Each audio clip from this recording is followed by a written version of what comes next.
35 वर्षापर्यंत या मुर्दा घराची चौकीदारी करून काका रिटायर झाले. पण त्यांच्या 3 वर्षानंतरही काकांचं कोणीही रिप्लेसमेंट नाही मिळालं. खूप वेळाने एक मुलगा मिळाला, नाव दिलीप, जो तयार झाला या मुर्दा घराच्या चौकीदारासाठी.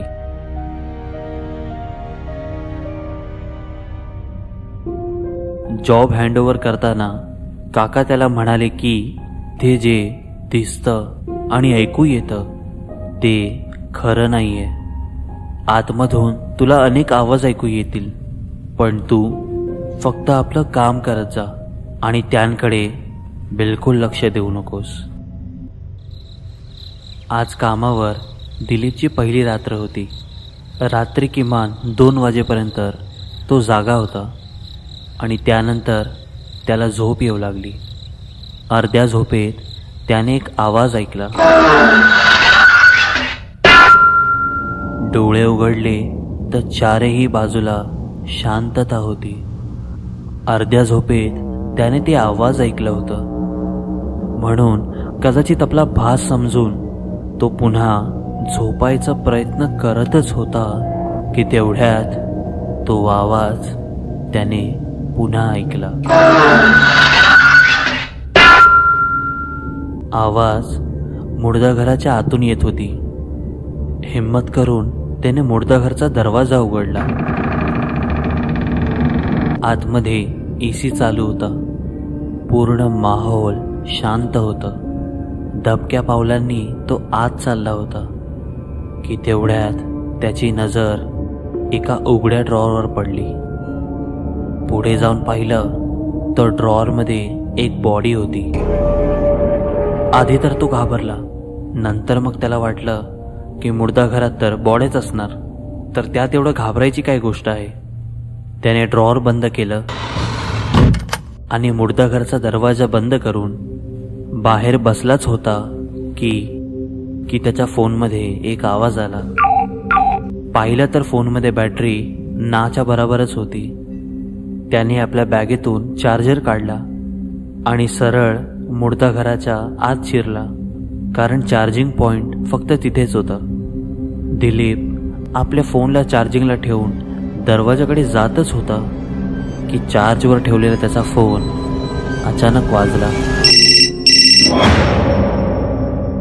फोनच्या त्या घंटीने मुर्दा घरची शांती तोडली. जसंच त्याने फोन उचललं, दुसऱ्या बाजूने एक आवाज आला, एक चादर देऊन जा. आणि त्यानंतर फोन डिस्कनेक्ट झाला. दिलीपने जेव्हा त्या नंबरवर पुन्हा कॉल केला तेव्हा त्याला त्याच्या डोळ्यांवर आणि कानांवर विश्वास बसत नव्हता, कारण तो मुर्दा घरच्या आतमध्ये ठेवलेल्या लँडलाईनचा नंबर होता. आणि विचार करण्याची गोष्ट ही आहे, त्यावेळी दिलीप शिवाय तिथे कोणीच नव्हतं. तो लगेच दरवाजाच्या बाहेर धावला आणि दरवाजा बंद करताना माहीत नाही त्याला काय सुचलं की त्याने आपली चादर मुर्दा घराच्या आत फेकली. पूर्ण रात्र यानंतर आणखी काहीच घटना नाही घडली. सकाळी जेव्हा त्यांनी दरवाजा उघडला तेव्हा ती चादर दरवाजाच्या अगदी समोर ठेवली होती, पण तसं नाही जसं त्याने काल रात्री फेकली होती. चादर घडी घालून ठेवली होती. पुढच्या रात्री जेव्हा दिलीप कामावर गेला त्याने दरवाजा उघडून चादर आतमध्ये फेकली आणि सरळ झोपायला निघून गेला. हा त्याचा दररोजचा नियम झाला होता. इथे काम करत त्याला निदान 2 महिने झाले होते. आजच्या रात्री त्याने पुन्हा तेच आवाज ऐकलं जे त्याने पहिल्या दिवशी ऐकलं होतं. दरवाजा उघडून त्याने आत पाय ठेवला. समोर एक ड्रॉवर उघडा होता. त्याने तो ड्रॉवर बंद केला आणि बंद करताना त्याने नीट ऐकलं तर ठीक त्याच्या मागून एक आवाज ऐकू येत होता. तो आवाज ऐकून वाटत होतं जसं की कोणीतरी हातात काठी घेऊन चालत होता. हा आवाज एकाएकी बंद झाला आणि सुरू झाला दुसरा एक आवाज. खिशात ठेवलेला दिलीपचा फोन वाजला. नंबर मुर्दाघरचाच होता. उचलल्यावर दुसऱ्या बाजूनी आवाज आला, थोडं पाणी पण द्या. सकाळी दरवाजा उघडल्यावर पाण्याची बॉटल अर्धी रिकामी भेटायची आणि चादर घडी घातलेली. ही घटना जवळपास किमान 5-6 महिने तरी चालली. पण मागच्या 1 हफ्त्यापासून चादर आणि पाण्याची बॉटल तशीच्या तशी भेटायची, जसं तो ठेवून जायचा. दिलीपला वाटलं की आतमध्ये जो कोणी होता आता तो नाही आहे. म्हणून एक दिवस चादर आणि पाणी न ठेवताच तो झोपायला गेला. सकाळी डोळे उघडले तर त्याने पाहिलं मोबाईलवर 15 मिस कॉल आलेले त्याच्या घरातून. त्याने कॉलबॅक केला तर बायको रडतच म्हणाली, मुलाची तब्येत काल रात्रीपासून खूप बिघडली आहे. दिलीप धावतच घराकडे निघाला. मुलाची हालत खरंच खूप वाईट होती. तो खोलीत मुलाच्या शेजारी बसलाच होता की त्याने किचनमधून येणारा एक आवाज ऐकला, जो त्याच्या ओळखीचा होता. तो धावतच किचनमध्ये गेला तर समजलं की हा आवाज सिलेंडरमधून आलेला. याआधी की तो काहीतरी रिॲक्ट करेल, खिशात ठेवलेला त्याचा फोन वाजू लागला. नंबर त्या मुर्द्या घरातल्या लँडलाईनचा होता. फोन उचलला तर आवाज आला, मी इथेच आहे. त्याला समजलं की दिलीपकडून चूक झाली आहे.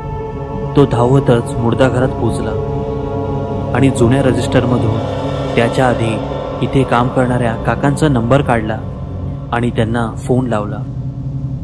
काकांनी फोन उचलला आणि दिलीपचं सगळं बोलणं ऐकल्यानंतर फक्त एवढंच म्हणाले, येतो. रात्रीचं किमान 10:30 वाजले होते. काका आणि दिलीप दोघेही मुर्दाघरच्या बाहेरच बसले होते की तेवढ्यात एक आवाज आला. दिलीप या आवाजाला ऐकून जसाच उभा राहिला. काकांनी त्याचा लगेच हात पकडला, त्याला बसायचा इशारा केला. निदान 15 मिनिटांनंतर तो आवाज पुन्हा एकदा आला. काका म्हणाले, तू बस, मी बघून येतो. काकांना आत जाऊन 20 मिनिटं झाले पण ते बाहेर नाही आले. दिलीप घाबरलेला तर होता पण तरी हिम्मत करून तो आतमध्ये जायसाठी निघाला आणि दरवाजाजवळ तो येतच होता की मागून त्याला कोणीतरी खेचलं. वळून पाहिलं तर काका होते, जे त्याच्यावर ओरडत होते की आतमध्ये का जातोयस. तर दिलीप म्हणाला, तुम्ही तर आतमध्ये गेला होता ना, मग बाहेर कसं. हे ऐकून काका म्हणाले, मी तुला सांगितलेलं ना की इथे जे दिसतं, जे ऐकू येतं ते खरं नाहीये. गप्पपणे बस माझ्यासोबत इथे. काका आणि दिलीप बसून बोलतच होते की मुर्दा घरातून एक आवाज आला. काका म्हणाले, तू बस, मी आतमध्ये जाऊन बघतो. काकांना आतमध्ये जाऊन 20-25 मिनिटं झाली. दिलीपकडून आता राहवलं नाही. तो हिम्मत करून आतमध्ये निघाला की जेही होईल पाहता येईल. तो आतमध्ये गेला तर एक ड्रॉअर उघडा होता. जवळ जाऊन पाहिलं तर त्यात काकांचीच बॉडी होती, चादर अंगावर घेतलेली. काकांची बॉडी बघून दिलीपला फक्त एकच गोष्ट आठवत होती की इथे जेही दिसतं, ऐकू येतं ते खरं नसतं. ते सगळं खोटं आहे.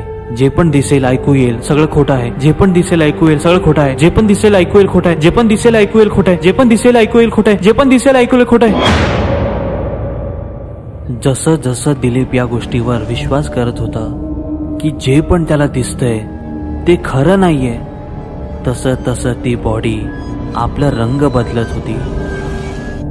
मागे त्याला एक आवाज ऐकू येत होता आणि समोर तो काकांचा नाही, आपल्याच बॉडीला त्या ड्रॉअरमध्ये पाहत होता. आणि हळूहळू तो आवाज इतका जोर पकडत होता की दिलीप त्या आवाजाला अगदी आपल्या कानात ऐकू शकत होता.